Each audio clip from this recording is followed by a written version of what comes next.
Good afternoon, everybody. My name is Phil Richardson. I'm the CEO of Black Opal Property Advisors, Inc. We're based in Phoenix, Arizona, and in Toronto, Canada. And today we have, as a part of our series of really interesting interviews, some very interesting people who we're quite involved with, some faces that you'll probably find familiar. These are subject matter experts in fields that are really relevant to our situation today. What we do now is we provide guidance on everything from visioning right through to delivery for mixed use developments, and especially to the people who own shopping centers who are in need of new revenues and fast. So we have strategies that we've developed that are short, medium, and long term, and we'd like to tell you more about these. As well, we'd like to give you an idea of how the mixed use elements that we recommend are going to fit together.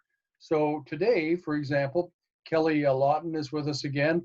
Kelly is our Vice President of Site Selection and Merchandise Mix for the Black Opal. And what she does is she is an expert in blending the various elements together, particularly starting from the standpoint of retail. Welcome, Kelly. How are you? Hey, welcome. Thank you, Phil. I'm very well, thank you. Excited. Lots going on. Yeah, I'm glad. It's hard for me to get a hold of you because you're so busy, which is a good sign. So I'm not complaining. Thanks for spending the time with us. We also have Joe Levy here. Joe is a subject matter expert in seniors housing and also in multifamily.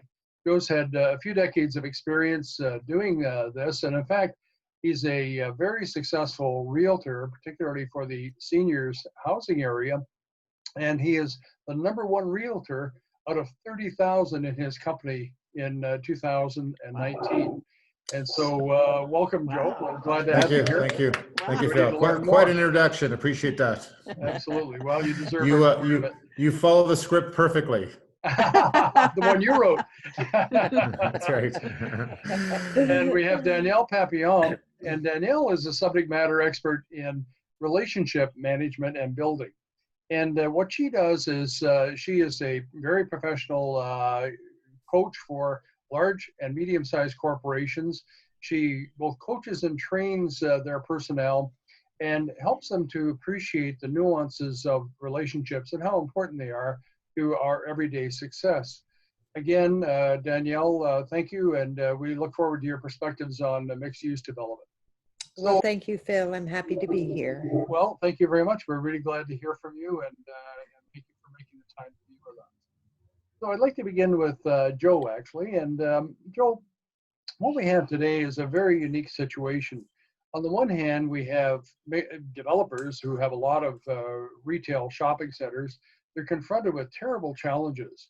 The challenges include not just rent collection. Many are beginning to do better with their rent collection. But we don't know what that means in the long term. As the government subsidies and assistance falls away, if the economic development doesn't pick up, what does that really translate into? Well, it could be further weakness in their business model. Mm-hmm. As well, what they have is they have problems with retailers basically declaring bankruptcy and renegotiating their leases by force. And the result of that, of course, is diminished revenues for that landlord, and none at all if he's unable to successfully renegotiate them. So those are just two of the many challenges that retail developers have. However, we believe through our experience, decades of experience in leading successful mixed-use developments, that there are some solutions that are available, and certainly seniors housing is one of those. But at the same time, we all are very aware, painfully aware, of the failure that occurred insofar as the maintenance of the protection of their residents. So we know that governments are reacting to that strongly. We know that the Ontario government, for example, is rolling out a program by which it's sponsoring the accelerated development of long-term care facilities as one example to supply for the need. But you can all depend that there will be new standards that they'll be requiring as well. Would you like to talk about that for a bit, please? So you're right about one thing. There's going to be kind of a reckoning in retail Short term, medium, long term, kind of hard to tell now. Crystal ball is still a bit cloudy.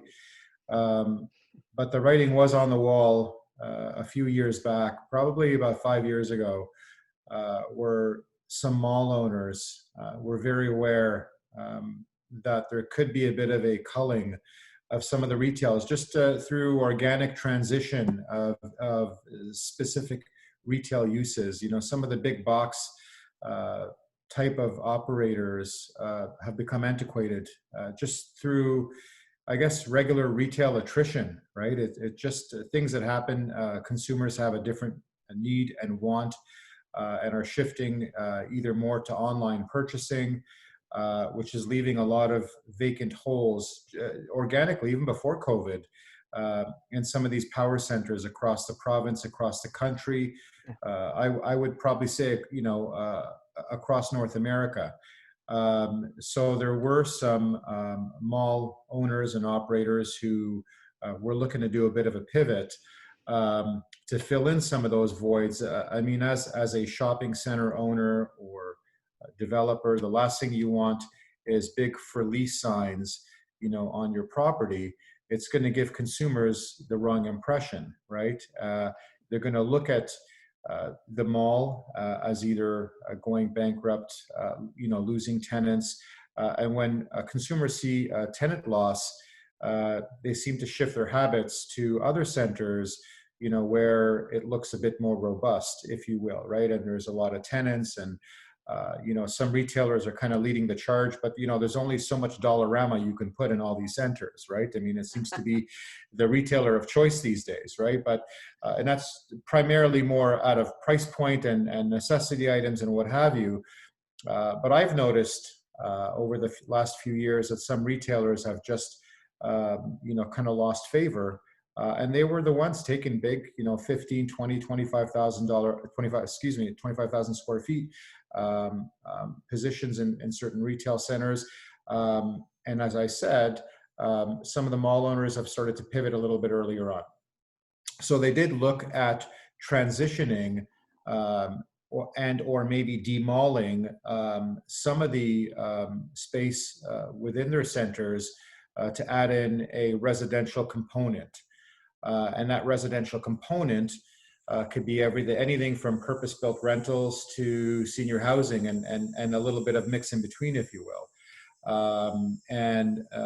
You know, there have been some senior housing operators which have been successful so far in partnering up with existing landowners, mall owners, developers to repurpose some of the lands, either existing parking lot lands, or demalling some of the existing facility, which, you know, obviously the landowner or mall owner is paying a common area for, right? And there's no tenant there. So it makes it makes more sense to demolish and have nothing there but parking lot than to heat and light vacant units. Kelly's shaking her head yes, and she agrees with that, obviously. So the organic switch to any kind of housing when we are really in a housing shortage, if you will, right? I mean, the philosophy of urban sprawl has kind of been nixed, you know, for the last 20 years, and you know, developers have been kind of forced to go vertical, and you know, senior housing has not been an exception to that.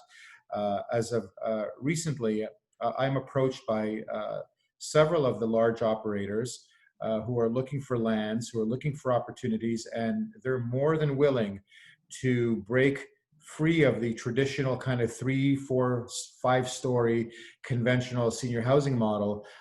He's spread out over 3, 4 acres of land to going a little bit more vertical because they know they have to grow. You know, there's investors who keep dumping money into their funds, obviously, and there needs to be some kind of growth. And if there's no land, there's no opportunities to develop, there's no growth. And companies start to atrophy, right? And what happens then is you lose investors. And then, you know, it goes downhill from there, Phil.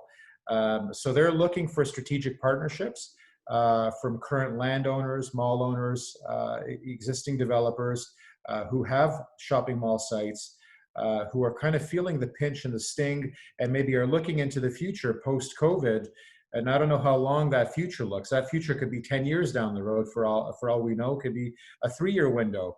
But ultimately, I don't think anybody could afford to take a guess. They need to pivot now. And they need to make existing use of what they have now and make it the most functional space possible. And from where I sit, converting to a residential type of venue on existing mall lands makes the absolute most sense. You have a you have a captive audience there living in your towers who will shop in your center as well, and it'll just drive more traffic. Cost of building, and partnering up with existing operators is not as restrictive as anybody might think. And excuse me, the model, pardon me, has been proven already. It does work, and seniors do want to live within a mixed-use community that involves retail, many different types of retail, office, if you will, as well, and residential. Long gone are going to be the days where you stick a retiree, in the middle of nowhere, on fairly inexpensive lands away from the kind of retail node or population node. They want to be with everybody. They don't want to be stuck out in no man's land. They're willing to pay more money to live amongst the rest of the population. Also, when you think about it, real estate values have shot up over the last 20 years. And back in the day when you can only get 100 or 150,000 or 200,000 for your home, that had to supplement and fund your retirement. Well, today, if you're living in Toronto or the GTA, average price of a resale property now in Toronto, the recent results came out, 1.5 million is the average cost of a home in Toronto. That'll pay for a few groceries, won't it? That's gonna pay for, I think, a pretty luxurious retirement. And in a lot of cases, the kids are saying to their folks, just keep the money. We don't need it. We're good. Make sure that you have a comfortable lifestyle, in the latter part of your retirement. And that'll translate into better services for them, better housing for them, more amenities for them. So it just makes total sense that, we should coexist a retail landscape, with a residential / seniors landscape. Thank you very much for that, Joe. That's a great description and really encouraging. Kelly, I'd like to ask you this question, and it pertains to what Joe was talking about. But a lot of retail developers have specialized to the degree that that's what they know how to do. They do it well, but they don't have the familiarity with the introduction of new elements such as the mixed use, elements of residential property, seniors, multifamily, rental, whatever it might be. In your experience, how can you imagine that these can be knitted together in a way that makes perfect sense? In other words, that all the doors are in the right place. Thank you for that, Phil. Yeah, I think you just put your finger right on an interesting point, because we've been so siloed in commercial real estate, as we've talked about. We in the shopping center industry, where you and I are from,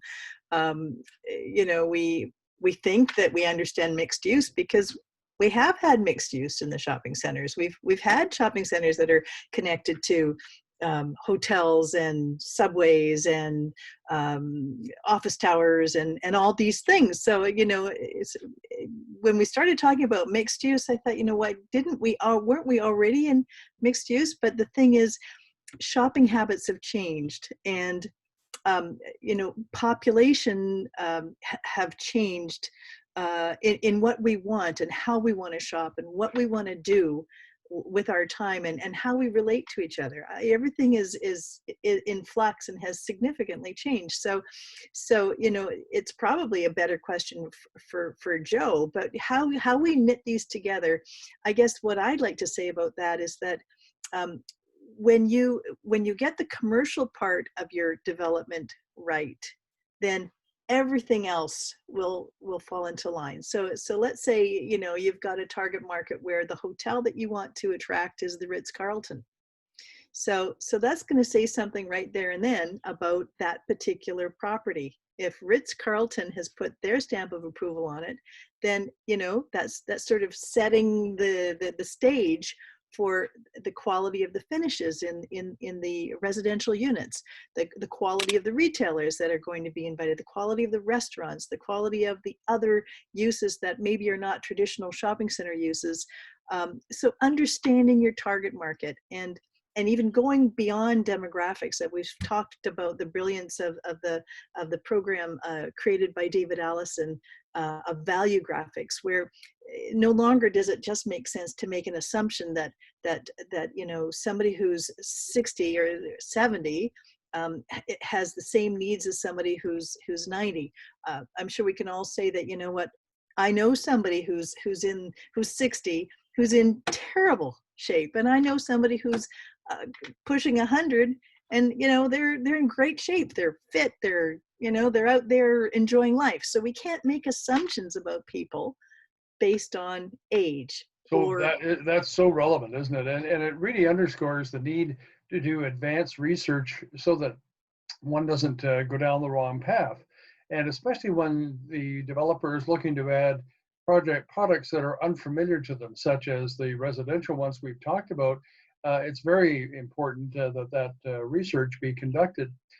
Danielle, can you talk a little bit about the interrelationship between these kinds of elements, retail, mixed-use developments overall, and converting them to that by adding residential, multifamily, and seniors?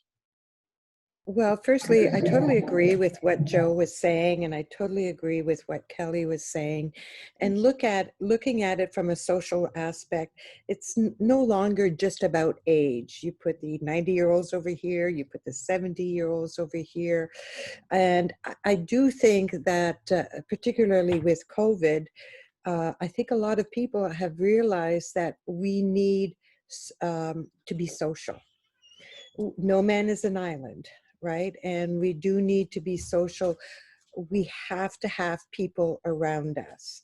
And so when I look at mixed use developments, having a coffee shop downstairs where you can go have a morning coffee, for example, and people saying hello to you, right? Yeah. And people, Yeah. if you're away for 2 weeks, they say to you, where have you been? You know, we've missed you. Sure. They need that social interaction. Mhm. And mixed use developments does offer that. It's you can blend so much. There's been a lot of studies about seniors living together with or amongst the same areas with students, university students, for example, right? So it's definite that we need social interaction. Mhm. Yeah, and you know what's interesting? It ripples out to how the developer designs a project. So, for example, I've been reading recent reports about the importance of installing HEPA filters. Those are the kinds of filters that air filters in your processing system that filter out viruses. And so, in a mixed-use development, what you have the control and ability to do as the developer is you can make the statement, I designed this facility to match gold standard, and my gold standard is it's completely virus free by right of the kind of ventilation system that we've incorporated in its design. So there's messaging that can be done by the developer to reassure people that living in this facility is not going to be a nightmare, you know, that instead they are going to be able to socialize and to have opportunities to do the very things that you're talking about, which they crave to do.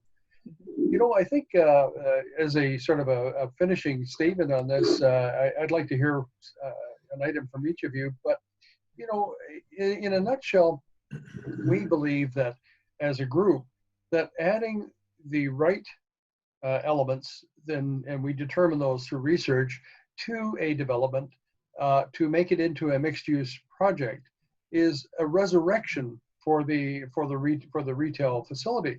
In the old days of the shopping center business, we used to get returns like 35% IRRs.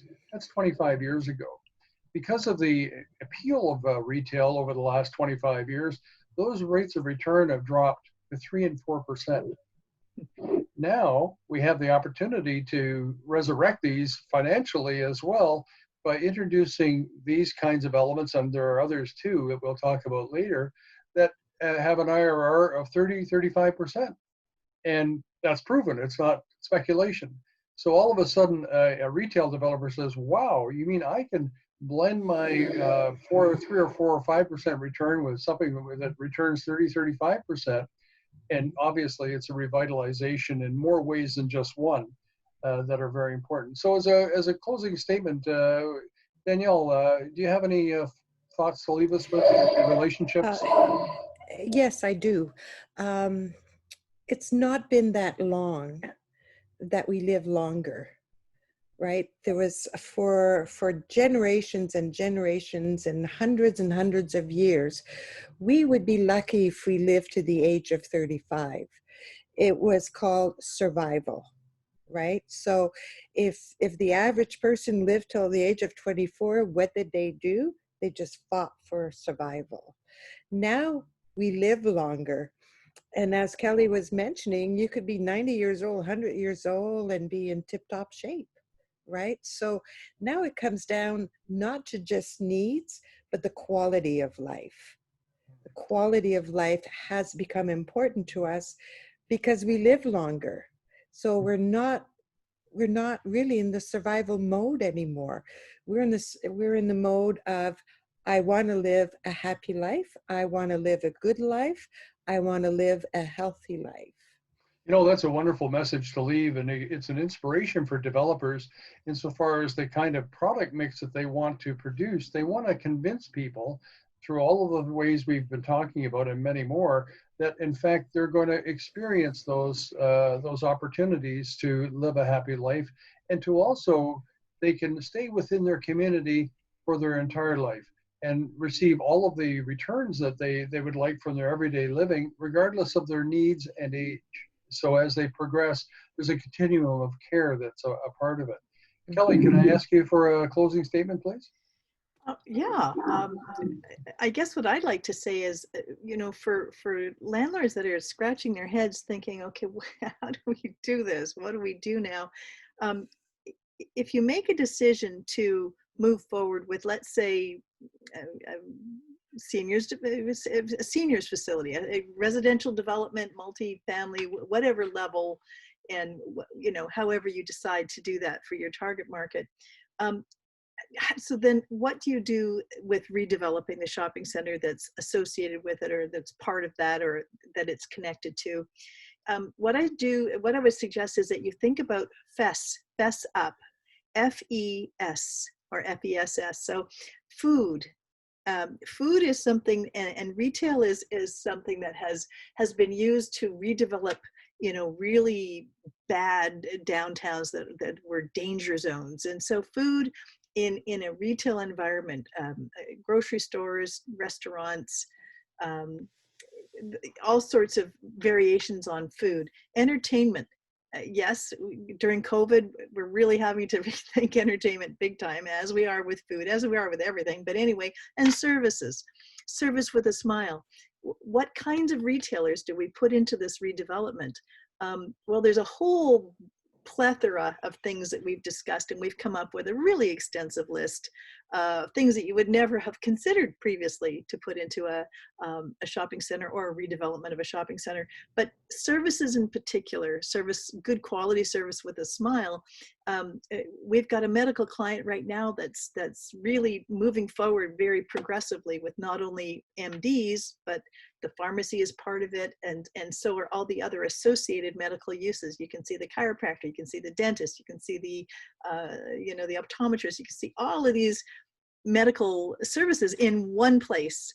And the quality level is amped up. It's service with a smile. So these are the kinds of things that we need to be thinking about as we move forward, not at the level they were at in previous shopping centers. They're going to have to be a whole lot more customer experience oriented, as Danielle's been telling us about. We need to amp up the customer experience. That's excellent, and it again reinforces the need for proper research of a very sophisticated type to make sure that we're not missing the targets. And then, of course, we have to implement the response to them. I think you also bring up a very valid point, and that is if a development, a developer wants to add a seniors housing element to it, we all have to remember that's a 2 to 3 year process by which the approvals are gained, the drawings done, delivery is made, handover, maturity is reached. So there's a 3 year process before the developer sees revenue. Well, many developers want to have solutions today that are much more rapid. And in fact, the very thing you're talking about, which is to take the retail space, rethink it, and you can recycle parts of it so that you could actually end up with a 90, 180 day, 360 day delivery solution that will produce growing revenues all the way through that time period until the day comes when the seniors facility opens. So it's not just a one-off, it's a progressive growth and a strategy that is really what is successful for these. And like you say, we got to look at all aspects to ensure that we don't miss any opportunities. Thanks for that. Joe, do you have a closing statement you'd like to make, please? Well, I mean, you guys said everything already. I got nothing to say, but we're reading from your script. let me cut and paste from everybody. So what Danielle mentioned very correctly was people are living longer, and when people live longer, they need services. They need more and more services, right? And as their needs change, and people may be very healthy up until their 80s. Walking around, shopping, are able to kind of visit here and there, are able to get up on their own steam. That requires specific services to cater to those consumers. And as they get older, they're going to need more healthcare services. And Kelly was mentioning, you set up clinic-style retailers, if you will, that have everybody there, from dentist to chiropractor to acupuncturist to nail salon. I mean, it's all health related, if you will, right? And you know what? Those people tend not to go out of business, right? They're not these big box retailers, these fashion retailers that need 30, 40,000 square feet of repurposed goods from across the U.S. and ends up coming over here into our city. And people are kind of tired of that. They've been there, done that, right? You need some continuity in a retail center where it's attracting and people don't get tired of it because it's a necessity. So with your residential growth, your retail will end up servicing that for sure, but the retail has to come first. Ultimately, like you said, Phil, the timeline for development from birth, from conception to birth, rather, it could be 2 or 3 years. And if the government wants to step in and help, they can cut a severe amount of red tape. There's a reason it takes 3-4 years for developments to get started. Sometimes 2 years to rezone. Sometimes all kinds of things get cogged up, right? And in a lot of cases, you have cities and towns that are not pro-development, regardless of the use. And we need to change that mindset. And I think you were talking about dealing with this on the political level, and we can help on the development side, and on the operator side, I can help. And Kelly and Danielle, a good team we have over here. We need to change the attitudes. And the one thing I would say to retail landowners is, this is not a big shift that they're moving towards. You're still bringing customers in. You have you're ensuring a customer base, for your retail centers by making sure they live there. And in a lot of cases, I'll give you a very loose example. And Phil, I know you know this because you've done a lot of work out east in Asia. And the large factories that produce all these goods that come into Canada are made in these giant factories. And where do all these people live? Upstairs. Right? They walk downstairs to work and then they go back upstairs again and repeat the cycle again. And in kind of a way, that's, I think, the way we should look at, retail in the next juncture, is to make sure people live on site. If they live on site, there's not far for them to go to shop. You look at downtown Toronto, it's the same thing. They're building retail around the condos, right? Because people aren't driving anywhere, they're walking, and you can't make this thing 10 blocks away. what I would say to developers, the retail developers, landowners, mall owners, you know, this is just a learning curve for them, and it's a fairly quick cycle. And it's just a question of, you know, joint venturing with the right operators. You know, they'll headman the thing, and you know, you provide the property and the asset, and let nature take its course. People will come. You're right about that, but the missing ingredient often is this. Let's say you got an expert who's in seniors development, seniors living. They know that. They're specialists, just like the retailer knows that, and they're specialists. But knitting them together is the magic. That's where it has to happen. Mm-hmm. And that's something that collectively, because of our experience, we do know about. We've had, you know, decades of opportunities to lead such big mixed-use developments. I had the blessing to work in Asia as well as Europe, where in China, for example, everything's mixed-use development, right? You can't. It's seldom, if ever, you ever see a separation of that. So it's something that we definitely know about. Again, we know where the doors go, and that isn't something that the best developers of residential, the best developers of retail may necessarily know about the other element that they want to add in. And we're the glue that brings that all together. So I wanted to thank everybody for their time today. I thought it was a really fascinating discussion, and thank you very much for your contribution, Danielle, Kelly, Joe, and I want to say Thank that you, Phil. yeah, absolutely. Thanks, Kelly. This recording is going to be Danielle. available on our YouTube channel, so that people are going to be able to view this at their leisure, and we'll be able to we'll circulate that information about the link that's required to get to it.